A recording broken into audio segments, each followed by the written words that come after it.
Halo, perkenalkan saya Fitri Ameliani dan hari ini saya akan melakukan presentasi tentang ujian akhir semester saya pada mata pelajaran Machine Learning dan judul yang saya ambil adalah proyek Machine Learning menggunakan teknik Linear Regression. Selanjutnya, kita akan masuk ke pendahuluan.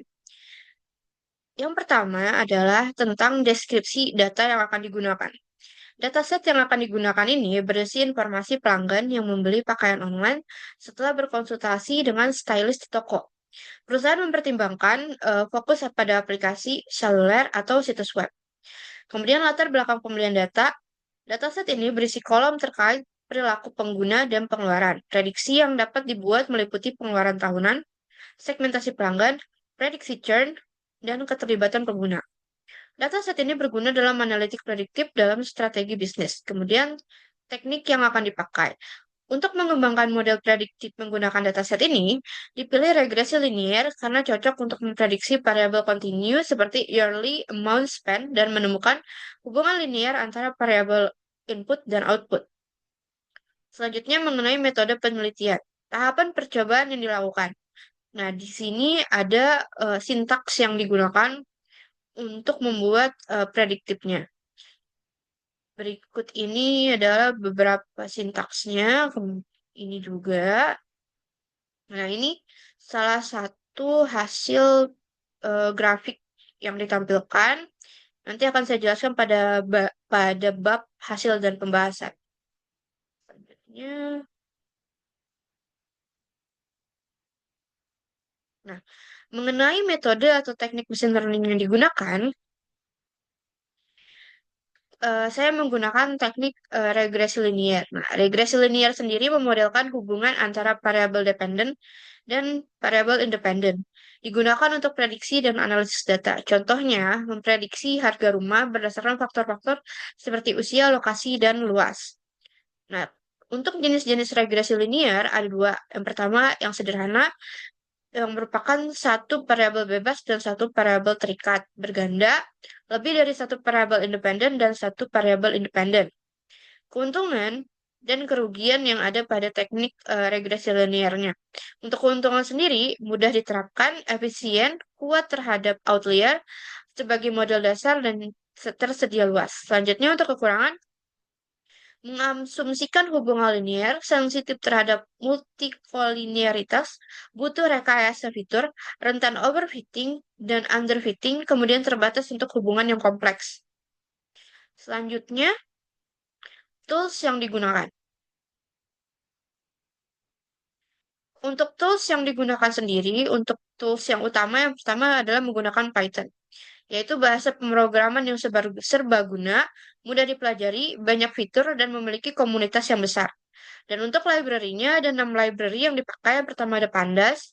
Dia adalah berguna untuk memanipulasi dan analisis data, menyediakan data frame dan series. Kemudian ada library Matplotlib, digunakan untuk visualisasi data dua dimensi berbadan berbagai jenis grafik. Kemudian ada library Seaborn, visualisasi data lebih menarik dibangun di atas Matplotlib. Ada Scikit-learn, pembelajaran mesin, algoritma, pre-processing, evaluasi, dan pipeline. Kemudian ada sci-fi, komputasi ilmiah dan teknis optimisasi aljabar linear, statistik dan pemrosesan sinyal. Kemudian ada library math, fungsi matematika dasar seperti trigonometri dan logaritma. Nah, untuk eh, intinya yaitu hasil dan pembahasan yang pertama di grafik ini bisa dilihat pola distribusinya data tersebar acak dan tanpa pola linier. Kemudian untuk konsentrasi data, data lebih banyak berkonsentrasi di tengah. Kemudian untuk distribusi histogram, distribusi mendekati normal.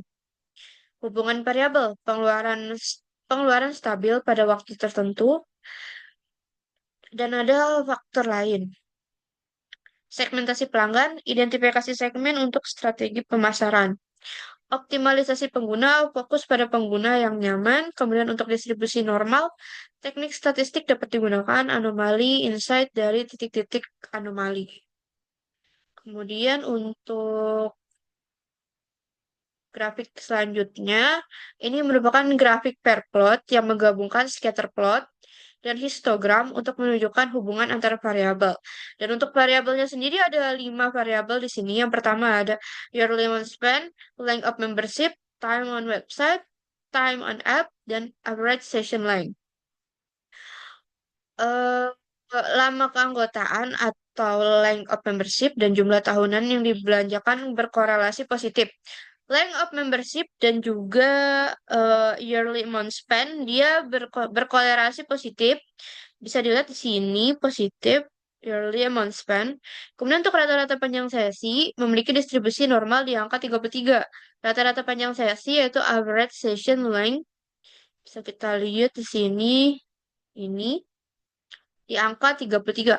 Kemudian untuk waktu di aplikasi dan waktu di situs web tidak berkorelasi kuat. Waktu di aplikasi, time on app ini dan time on website ini, demo ini, dia tidak memiliki korelasi yang kuat. Kemudian, untuk insight-nya sendiri, loyalitas pelanggan meningkatkan pengeluaran tahunan. Kemudian ada peluang untuk meningkatkan penggunaan aplikasi.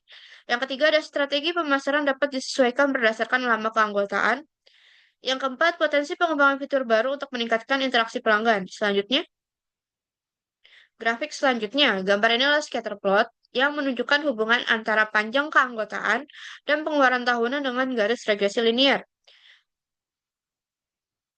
Korelasi positif ini dapat dimanfaatkan untuk strategi retensi pelanggan, segmentasi, pengembangan produk, dan analisis tren.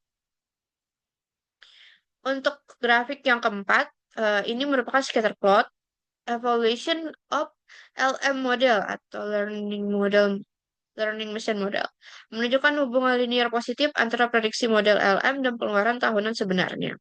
Ini prediksi, oke. Model ini akurat, dapat diandalkan, dan ada peluang untuk perbaikan. Untuk grafik selanjutnya, histogram yearly amount spend menunjukkan data berkumpul di sekitar nilai minus 10 hingga 10 dengan puncak di minus 5. Distribusi data mendekati normal dan ada beberapa outlier di ujung ekstrim. Oke. Ini distribusi normal dengan puncak di minus 5, minus 5. Oke, beberapa outliers dan data simetris dan konsisten. Sebentar. Nah, untuk grafik terakhir ada QQ, quantile plot. Ini membandingkan distribusi data yang diamati dengan distribusi normal teoritis. Titik biru adalah data yang diamati, dan garis merah distribusi normal teoritis. Kedekatan dengan garis merah menunjukkan data mendekati distribusi normal dengan beberapa penyimpangan di ujung-ujung plot yang menunjukkan outlier. Nah, untuk kesimpulan, lama keanggotaan berkorelasi positif dengan jumlah pengeluaran tahunan. Faktor lain seperti rata-rata panjang sesi, waktu di aplikasi, dan waktu di situs web tidak menunjukkan korelasi yang kuat dengan pengeluaran tahunan. Dan kemudian untuk saran, fokus pada memperpanjang keanggotaan pelanggan karena berkorelasi dengan pengeluaran tahunan lebih tinggi. Cari faktor lain yang mempengaruhi pengeluaran tahunan. Tingkatkan pengalaman pengguna di aplikasi dan situs web untuk kepuasan dan retensi pelanggan.